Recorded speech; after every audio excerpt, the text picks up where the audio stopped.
Hello दोस्तों, आज बात करते हैं डिजिटल अरेस्ट।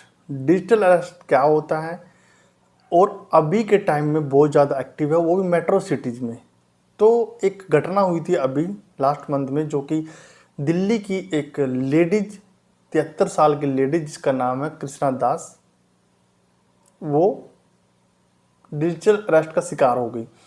वो 73 साल की थी और उनकी 83 लाख रुपए उनके अकाउंट में थे। उनकी कुछ पेंशन की सेविंग थी और कुछ उनके हस्बैंड की कुछ सेविंग थी टोटल। तो उनके अकाउंट से जो साइबर फ्रॉड वाले लोग हैं उन्होंने उनसे निकाल लिए। और जो निकाले, ऐसा नहीं वो लेडीज अनपढ़ थी, पढ़ी लिखी थी एकदम, और उसके बाद भी उसको ऐसे हिप्नोटाइज कर दिया कि उसने सभी के सभी पैसे उनको ट्रांसफ़र कर दिए खुद। तो ये कैसे होता है, ये कैसे उन्होंने किया, तो आज उसी के बारे में बताते हैं। जो डिजिटल अरेस्ट है वो सबसे पहले जो उनका जो करने का जो तरीका होता है, वो लोग वो ऐसे मतलब इतने प्रोफेशनल तरीके से ठगी करते हैं, फ्रॉड करते हैं, जो कि साइबर फ्रॉड। तो उनको जो कॉल आया था वो मुंबई से कॉल आया था। वो उनको सबसे पहले टेक्स्ट मैसेज आया था, सॉरी वॉइस मैसेज आया था कि आपका फ़ोन नंबर अभी बंद होने वाला है।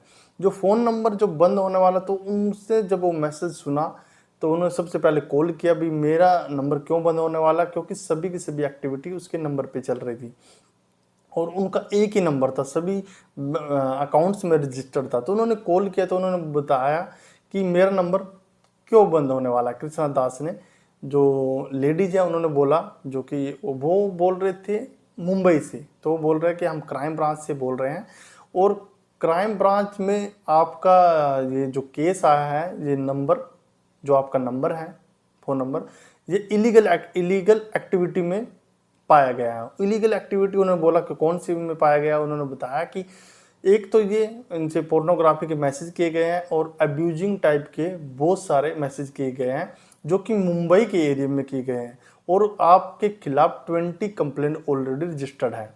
तो आप जल्दी से जल्दी मुंबई आ जाइए, वरना आपको अरेस्ट कर लिया जाएगा। वो बोले कि मैं तो दिल्ली में रहती हूँ, तो मुझे मुंबई की में कैसे आऊँ।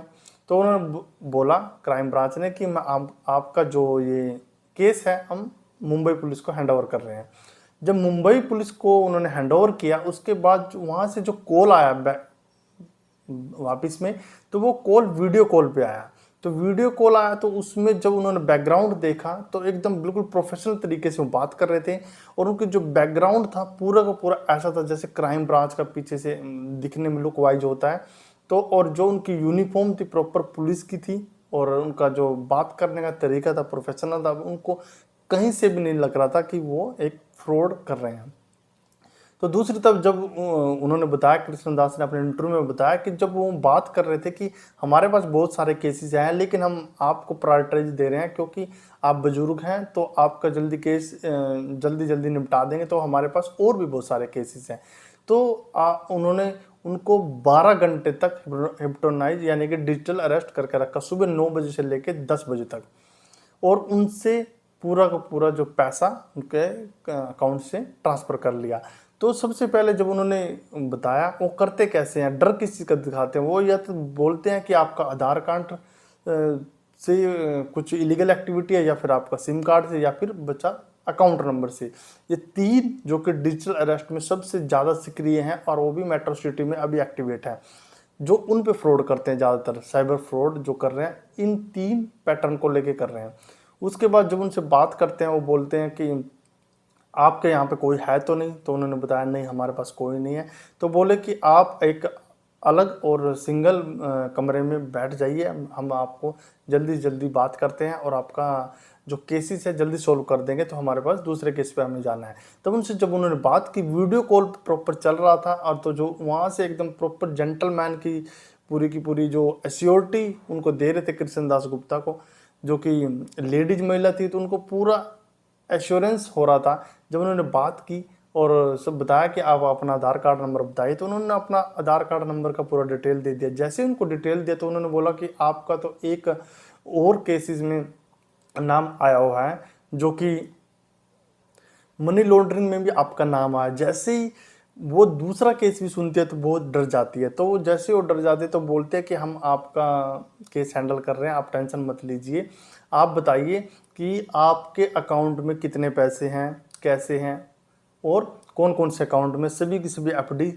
ब्रेक करवा दी उन्होंने, ब्रेक करवा के और आरटीजीएस कराई, उसी से उन्होंने आरटीजीएस कराई। मतलब इतना मतलब हाई लेवल का कॉन्फिडेंशियल उनका कॉन्फिडेंस था कि वो बैंक में गई, एफडी करवाई, बैंक वालों ने उनसे बोला कि आप इतना बड़ा अमाउंट क्यों ब्रेक करा रहे हैं, लेकिन उसकी बात भी उन्होंने नहीं मानी। तो उन्होंने बोला था कि बैंक में भी जाके किसी से बात नहीं करनी है, हम व्हाट्सएप पे बात करेंगे। तब वो व्हाट्सएप पे उनसे बात कर रहे थे कंटिन्यूसली उनसे, जब वो बैंक के अंदर गई थी। और बैंक में अंदर जाने के बाद उसके बाद भी वो उनसे जब बात करी थी, पूरे के पूरे उन्होंने आरटीजीएस किया, जो उस अकाउंट में भेजा।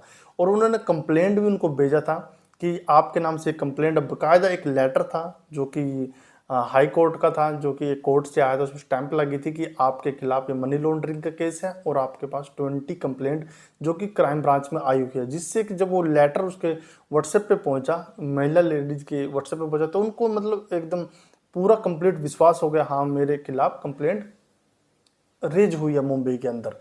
तो ये इस तरीके से उन्होंने 83 लाख रुपए 12 घंटे के अंदर जो कि साइबर फ्रॉड के अकाउंट में ट्रांसफर कर दिए। तो ऐसे तरीके से अभी ये चल रहा है। और हम इससे कैसे बच सकते हैं? सबसे पहले कोई भी पुलिस और कोई भी क्राइम ब्रांच आपको वीडियो कॉल पे ये इन्फॉर्मेशन नहीं मांगेगी, आपका पर्सनल इन्फॉर्मेशन नहीं मांगेगी, ना आपको ये बताएगी कि आपके साथ ये इलीगल एक्टिविटीज़ नंबर पे हो गई है। और दूसरा, यदि आपको लगता भी है कि कोई ऐसे कॉल कर रहा है तो सबसे पहले लोकल पुलिस थाने में जाइए, वहाँ पे कंप्लेंट कराइए, या फिर जो साइबर फ्रॉड से जो केस क्राइम ब्रांच जो हैंडल करती है उनके पास जाइए, या फिर @साइबर दोस्त के नाम से सोशल मीडिया पे ऐप है, उस पर अपने कंप्लेंट रेज कराइए। तो सबसे पहले ये काम कीजिए। और यदि कुछ अवेयर आप भी रहिए, अपडेट रहिए। तो कैसे अपडेट रहिए? सबसे पहले अपना पासवर्ड एकदम स्ट्रॉन्ग होना चाहिए। और दूसरा, आपको किसी को भी पर्सनल इन्फॉर्मेशन, चाहे वो आधार कार्ड की, चाहे वो नंबर की हो, विदाउट वेरिफिकेशन, विदाउट सब कुछ जाने आपको अपनी इन्फॉर्मेशन नहीं देनी है।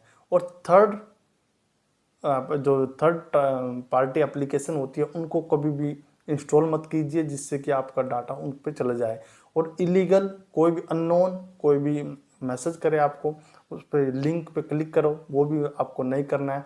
और टाइम के साथ हमेशा अपडेट रहें, क्योंकि ऐसा फ्रॉड पहले नहीं हुआ था, अभी से ये कुछ 2 महीने से ऐसे जो डिजिटल फ्रॉड होने स्टार्ट हो गए हैं। तो उनसे बचने के लिए हमने ये वीडियो बनाया था, आपको अवेयर करने के लिए। तो ये था छोटा सा वीडियो, जल्दी आपके सामने दूसरा वीडियो लेके आए, तब तक ले जय हिंद।